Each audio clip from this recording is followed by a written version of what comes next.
Welcome to Penrose Learning, where we make understanding easy. You start by verifying prerequisites: a running Databricks cluster, a SQL endpoint, and credentials. Create or note an Azure AD service principal or generate a personal access token. These authenticate Power BI.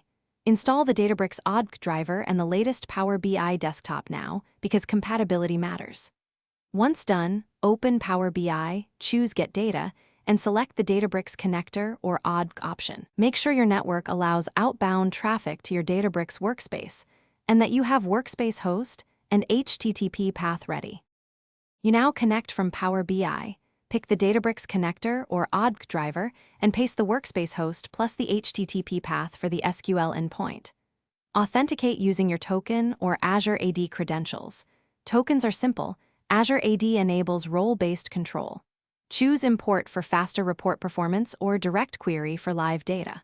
Once connected, browse catalogs and select the database and tables you need. Make sure to preview and apply basic transformations in Power Query to clean columns and set types before loading. Finish by building visuals and validating measures. Then configure data refresh and incremental loads as appropriate.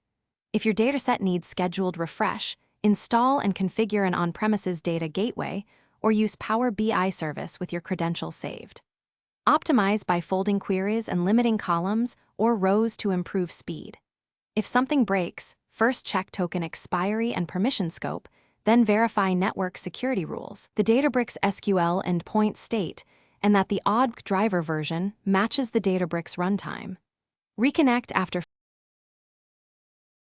Thanks for watching. If this was helpful, leave a like and consider subscribing. See you next time.